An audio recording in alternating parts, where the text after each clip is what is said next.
अस्सलाम वालेकुम। तो आज हम करने जा रहे हैं एक्सरसाइज 3.3 का क्वेश्चन नंबर 16।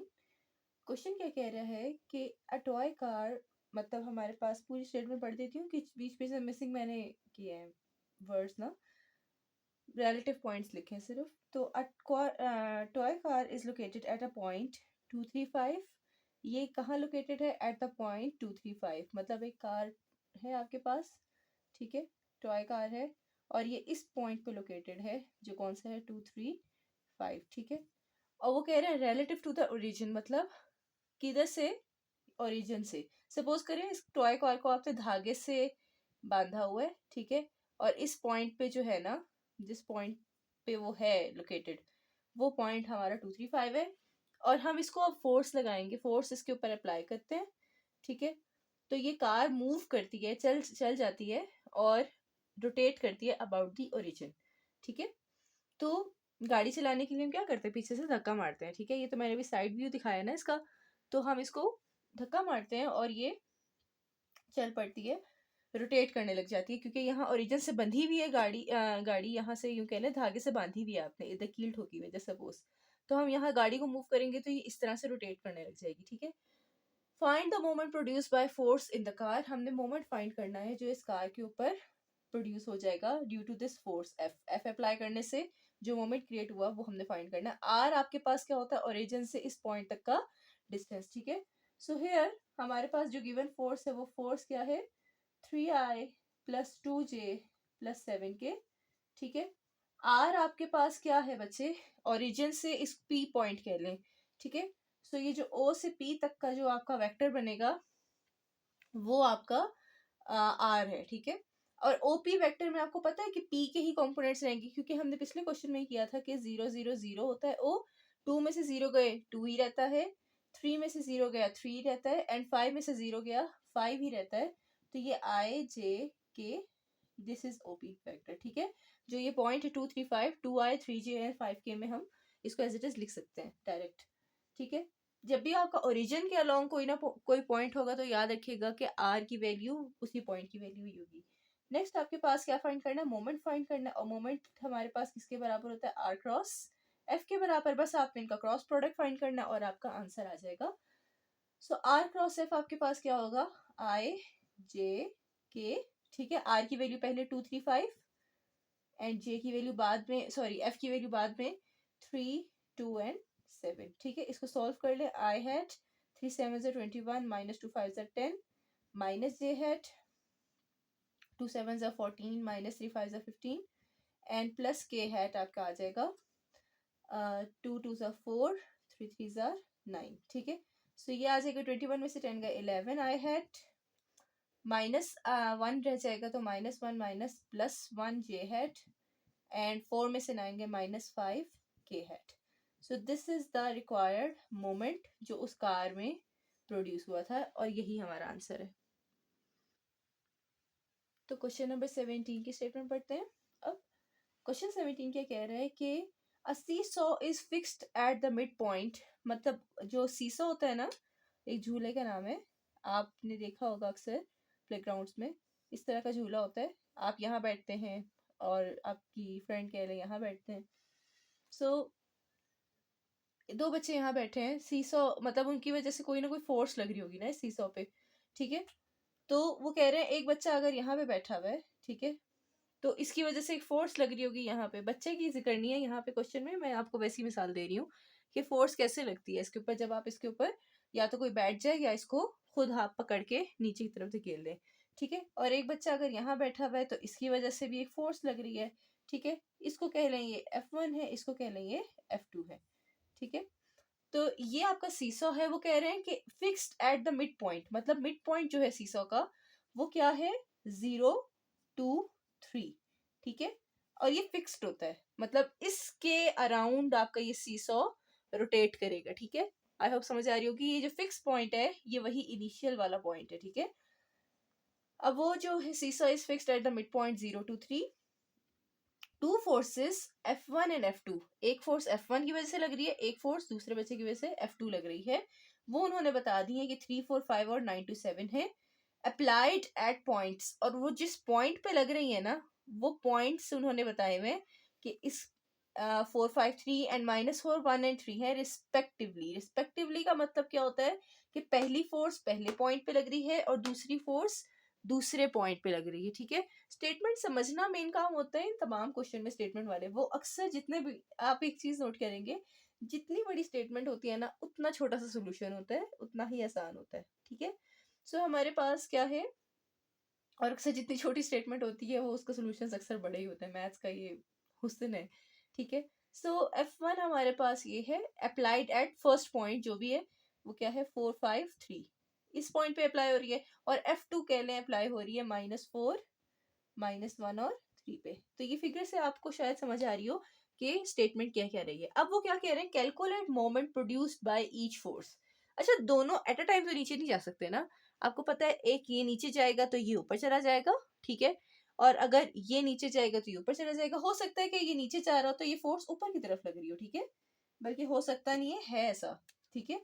सो बल्कि सॉरी, फोर्स के लिए उन्होंने बताया हुआ है, अच्छा डायरेक्शन ऑफ फोर्स उन्होंने नहीं बताया हुआ, उन्होंने कहा है अलग अलग फाइंड करें। एक दफा आपकी फोर्स F1 लगेगी इस पॉइंट पे, उसका केस फाइंड करेंगे हम, कितनी मोमेंट कितनी रोटेशन हुई होगी F1 फोर्स की वजह से। सपोज कर लें ये मोटा बच्चा है या थोड़ा सा वजन ज्यादा है इसका, तो इसकी वजह से ज्यादा फोर्स लगेगी। और ये थोड़ा सा यूं कह ले दुबला बच्चा है और इसके वजन कम है, तो इसकी वजह से कम फोर्स लगेगी, जस्ट सपोज, ठीक है। तो इसकी वजह से जो ज्यादा रोटेशन होगी वो एब्रप्ट होगी, ज्यादा होगी, और इसकी वजह से थोड़ी उसकी निस्बत कम होगी। यूं कहना चाह रही हूँ कि रोटेशन फोर्स के ऊपर डिपेंड करती है, ठीक है। तो जब इसकी बारी है तो हम उस पर निकालते हैं। फर्स्ट ऑफ ऑल मोमेंट का हमें पता है क्या फॉर्मूला है, R क्रॉस F, ठीक है। अब F आपका फर्स्ट मोमेंट जो हमारी है F1 फोर्स की वजह से लगेगी, और जो सेकंड मोमेंट है वो बारी बारी, मतलब इनकी मोमेंट लग रही है, मोमेंट मतलब रोटेशन हो रही है, एक दफा F1 की वजह से रोटेट हुआ, एक दफा F2 की वजह से रोटेट होगा। तो वो दोनों हमने फाइंड करना है। उन्होंने कहा calculate moment produce by each force, her force की वजह से जो मोमेंट प्रोड्यूस हो रहा है अलग अलग फाइंड करें, and also the net moment. बाद में हमने क्या करना है, इन दोनों का टोटल फाइंड कर लेना है, ओके। सो हमारे पास क्या है, आर हमने निकालना है। आपके मिड पॉइंट जो दिया हुआ है ये फिक्स पॉइंट है, this is the initial point, ठीक है। ये वो फिक्स पॉइंट है जिसके इर्द गिर्द आपकी रोटेशन हो रही होती है। और ये वाले फाइनल पॉइंट्स हैं, एक ये फाइनल पॉइंट है और एक ये फाइनल पॉइंट है। क्लियर हो रही है बात। तो R1 अगर F1 निकालना है तो यहां से यहां तक का ये टोटल क्या है, R1 वेक्टर, ठीक है। तो वो कैसे निकलेगा बच्चे, इस पॉइंट में से इस पॉइंट को मैं क्या कर दूंगी माइनस, इसको आप कह लें P, इसको कह लें Q, इसको कह लें R, ठीक है। फिगर आप आई होप समझ आ रही होगी आपको। तो P पॉइंट आपके पास क्या है, इनिशियल पॉइंट। P इधर इनिशियल भी लिख सकते हैं आप, इनिशियल पॉइंट। तो वो हमारे पास क्या आ जाएगा, या अगर आप डिफाइन कर दें ना इनको चीजों को पहले, तो ये ज्यादा बेहतर रह जाता है। Let P be the mid point. Mid point initial point ये बच्चे फिक्स्ड वाला जो है, ठीक है। तो वो हमारे पास क्या है, P हमारे पास क्या है 0 2 3, ठीक है। और जो हमारा फाइनल पॉइंट है Q, अब R1 निकालना है आपने, है ना। R1 के लिए आपके पास क्या बनेगा, P से Q तक का वेक्टर। तो Q हमारा यूज करेंगे 4 5 3, ठीक है। दिस इंप्लाइज R1 जो वेक्टर है आपका PQ वेक्टर बन रहा है, ठीक है। इसी तरह से अगर मैं इसको अभी बाद में सॉल्व करती हूँ, मेन मकसद आपको पहले समझाना है। इसी तरह से अगर हम R2 की बात करें तो R2 क्या बन रहा है, P से R की तरफ जा रहा है, ठीक है। तो R2 आपके पास वेक्टर बन रहा है PR वेक्टर, ठीक है, जहां पे P की वैल्यू वही है 0 2 3, एंड R की वैल्यू क्या है बच्चे, -4 -1 और 3। उम्मीद है आपको समझ आ रही होगी, ठीक है। पहला मेरा क्या था, PQ वेक्टर, R1 वेक्टर, और R2 वेक्टर आपका क्या बन रहा है, P से R तक, PR वेक्टर, ठीक है। आप इसको S भी कह सकते हैं अगर आपको R और R रिपीटेड लग रहा है, ठीक है। सो ये चीज थी, आपने इस तरह से R1 और R2 की वैल्यू फाइंड करनी है और बाद में मोमेंट फाइंड कर देंगे, ठीक है। सो हमारे पास दिस इम्प्लाइज M1, हम सॉरी हमने पहले R1 की वैल्यू फाइंड करनी है, वो क्या हो जाएगी PQ, Q में से P माइनस, सो ये होता है OQ माइनस OP वेक्टर, और आपको OQ का पता है IJK की शक्ल में आ जाता है, ठीक है, तो हमारे पास ये आ जाएगा, मैं डायरेक्ट कर लूँ अगर आपको कोई एतराज ना हो। 4 में से 0 गया 4 आई हैट हो जाएगा, 5 में से 2 गया 3 जे हैट हो जाएगा, एंड 3 में से 3 गया 0 के हैट होगा। ठीक है, आप डायरेक्ट भी कर सकते हैं बच्चों। 4 में से 0 गया आई हैट वाले कॉम्पोनेंट्स हैं, ठीक है, तो 4 आई हैट, 5 में से 2 गया 3 एंड 3 में से 3 गया 0 के हैट के साथ। ठीक है, सो this is R1 vector, this implies M1 आपके पास। उम्मीद है आपको समझ आ गया होगा डायरेक्ट, वरना आप इसको खोल के पहले आई जे की शक्ल में दोनों को लिखें, ओ क्यू और ओपी को, और बाद में माइनस कर दें, तो तब भी यही आंसर आएगा। M1 आपके पास R1 क्रॉस F1 है। ठीक है, सो इक्वेशन 1 इम्प्लाइज R1 और F1 का हमने क्रॉस प्रोडक्ट लेना है, I J और K लिखेंगे। R1 की वैल्यूज क्या है 4 3 0 एंड F1 की वैल्यू क्या है बच्चे, F1 की यहीं से क्वेश्चन से ही देख लें। अच्छा, F1 आपको दिया हुआ है हेयर, F1 आपको दिया हुआ है बच्चे इस शक्ल में 3 4 एंड 5। अच्छा, कॉमा भी है इनके बीच में, ठीक है, कॉमा भी है इनके बीच में, 3 4 एंड 5। ये बिल्कुल बच्चे ये बिग ब्रैकेट जो है ना बिल्कुल ऑर्डर्ड पेयर फॉर्म है, जैसे ये नहीं होती थी स्मॉल ब्रैकेट्स में, वैसा ही है। इसको आप लिख सकते हैं कि 3i 4j and 5k hat लिख सकते हैं। ठीक है, तो F1 वेक्टर की वैल्यू क्या है 3 4 5, वही मैं लिखने लगी हूँ। पहले R की वैल्यू आती है, I क्रॉस F में पहले R की वैल्यू फिर F की वैल्यू। F की वैल्यू क्या है 3 4 5।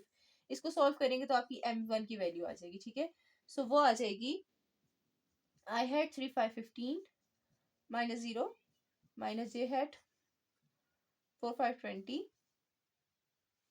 Minus 0 and plus k hat आ जाएगा 4 4 16 3 3 9। 16 में से 9 गए 7 के हैट। ठीक है, और ये आ जाएगा माइनस 20 जे हैट, और ये आ जाएगा 15 I hat. So this is the answer of our first moment produced by the force F1। उम्मीद है आपको ये समझ आया होगा। ठीक है, सेम यही प्रोसेस है बच्चे M2 फाइंड करने के लिए, जो सेकंड मोमेंट है F2 की वजह से जो प्रोड्यूस हो रहा है। ठीक है, फिगर मैं मिटाने लगी हूँ स्पेस के लिए। ठीक है, सो हमारे पास इसको सॉल्व करते हैं। मैंने आपको इसका R2 वेक्टर बता दिया था फिगर से ही, इसलिए मैंने पहले बता दिया था क्योंकि मैंने फिगर बाद में रिमूव करनी थी।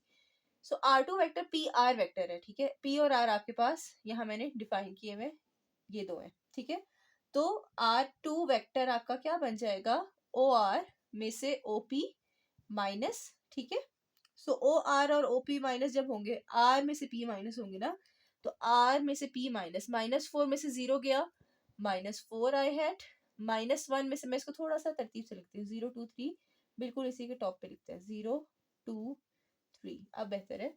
माइनस 4 में से 0 गया माइनस 4, माइनस 1 माइनस 2 हुआ तो minus 3 J hat, and 3 minus 3 हुआ तो 0 के हैट। ठीक है, उम्मीद है आपको समझ आ रही होगी बच्चे। ये आपकी R2 वेक्टर है, देयरफॉर, और हमारा F2 जो था फोर्स, सेकंड फोर्स, वो क्या दी हुई थी 9 2 7, मतलब ये क्या दी हुई थी 9i 2j और 7k हैट। ऑर्डर्ड फॉर्म में दी हुई थी, हमने उसको कंपोनेंट फॉर्म में लिख दिया। सो हमारा M वेक्टर जो है M2 vector R cross F के बराबर है R2 क्रॉस F2। ठीक है, इसको आप इक्वेशन 2 कह सकते हैं। तो इक्वेशन 2 इम्प्लाइज कह सकते हैं M2 वेक्टर आपका क्या बन जाएगा, R2 की वैल्यू पुट कर दें, I J के पहले लिखेंगे, R2 की वैल्यू पुट कर दें माइनस 4 माइनस 3 एंड 0।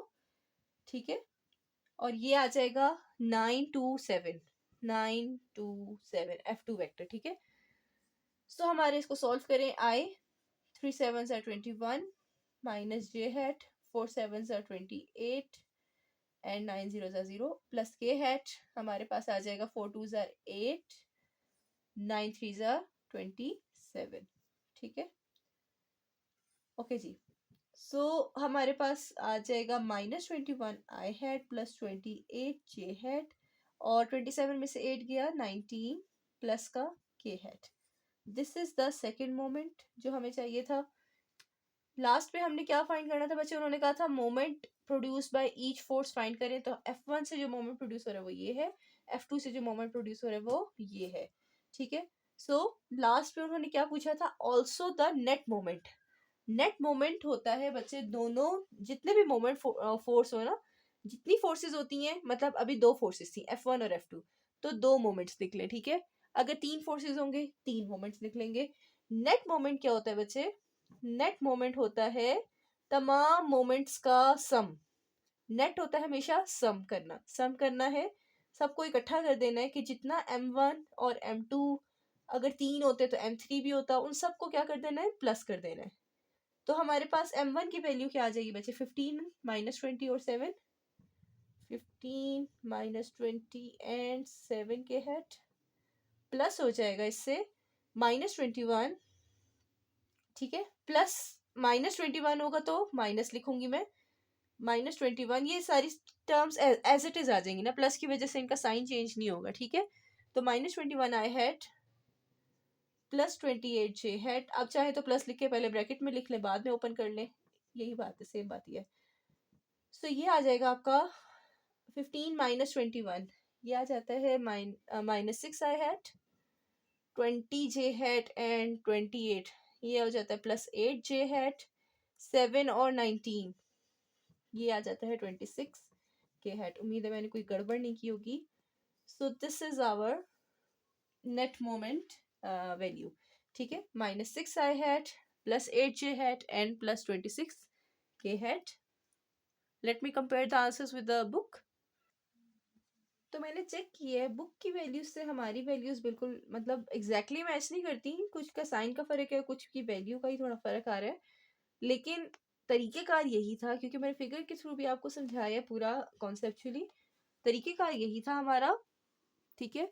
तो हो सकता है कि बुक का आंसर गलत हो, और मुझे तो नहीं लगता कि कहीं यहाँ कोई मिस्टेक हुई है। तो उम्मीद करती हूँ आपको ये लेक्चर समझ आया होगा। हमारी बुक में बहुत सी मिस्टेक्स हैं, स्पेशली अभी क्वेश्चन नंबर 15 जो मैं आपको कराऊंगी, वो मैंने लास्ट के लिए इसलिए रखा था क्योंकि उसके दोनों ही पार्ट्स में बुक में क्वेश्चन गलत दिया हुआ है, ठीक है। मतलब जो रिक्वायर्ड आंसर है ना वो नहीं आता, बिल्कुल भी नहीं आता, पॉसिबल ही नहीं है आंसर निकालना उसका। सो वो क्वेश्चन की स्टेटमेंट्स टोटली रॉन्ग है, वो मैं इंशाल्लाह उस पर रिसर्च करके कि उसकी क्वेश्चन की स्टेटमेंट क्या बनती है आपको बताऊंगी। तो उम्मीद है आपको ये लेक्चर समझ आया होगा। कोई भी क्वेश्चन हो तो ज़रूर पूछेगा। अभी के लिए अल्लाह हाफिज़।